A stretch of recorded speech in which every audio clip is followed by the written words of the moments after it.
Hello, David here at merchantaccounts.ca. Boy, I am super overdue for a new video. I have a great one for you today. How to use modern web technologies, video technologies to spot and stop fraudsters. Stay tuned, we're digging in 1 second.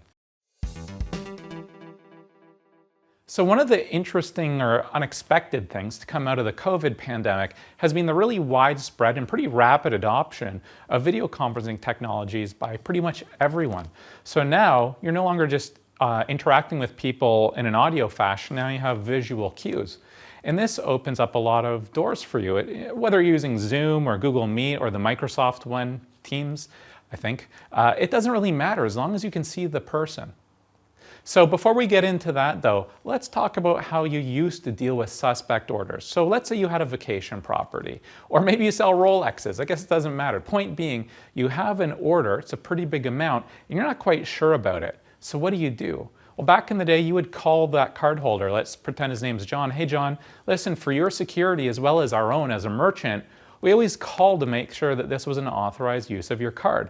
And what you do is you ask questions that are going to frustrate and stump a fraudster, but hopefully not be at all frustrating to a legitimate customer. So it could be pretty simple stuff like, hey, can you confirm the postal code and your billing address for me, please?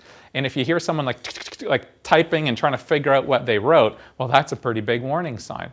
Or you could also do things like you could look on Google Maps before you call them and ask the closest major intersection to their house. And you're really just using intuition and listening to feel, hey, does this feel like a legitimate order? And in fairness, if the customer answers the phone, that's already a strong indicator because most fraudsters don't give working phone numbers. I mean, maybe I've been watching too much Breaking Bad and I'm thinking about burner phones or whatever. So yes, people could do that, but it was a good indicator. It wasn't perfect.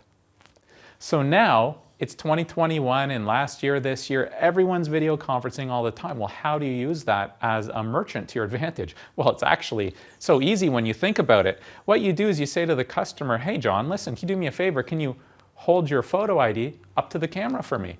And so holds up his driver's license. You look at the picture on the driver's license, and then you look at the picture in front of you.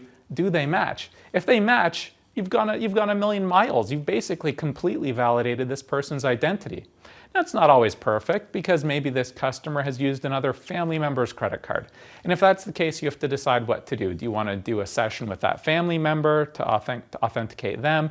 Or just by interacting with the customer, do you feel comfortable? That's up to you. But basically, unless your customer is Tom Cruise from Mission Impossible and he does one of these like where he peels off the face and he has the face making machine parked across the street in the van with the computer guy in the van sitting there programming it.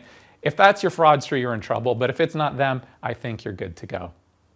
So in summary, merchants, it's really up to you if you're going to accept an order, and all the risk is on you. Never ship an order, never fulfill an order that you're not comfortable with. If you're not sure, get in there, void the order, or if it's been too long, refund it, but get the money back to the card holder and don't take it because you don't want to get burned. You don't want to lose the money, get chargeback fees, and lose product too. And for the sake of mentioning it, obviously this is more about spot checking suspicious orders. This is not about automated tools to fight fraud, of which there are many. There are tons of third-party ones out there. I'll leave it to you to Google it if you want. And there's other tools as well, such as 3D Secure, which is a new tool from Visa, a relatively new tool, from Visa and MasterCard. And it's a second layer of authentication during the checkout that if the customer passes, you can't get a chargeback for fraud anymore. You're fully protected. So there are lots of tools out there for fighting fraud, but this is more for merchants who have received an order, they're not sure if they want to take the order, and how can they make sure that it's legitimate. So I hope you found this helpful. I hope you found it useful.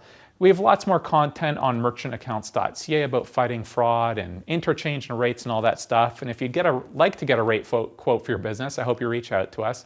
But other than that, thank you for watching and have a great day there. Bye now.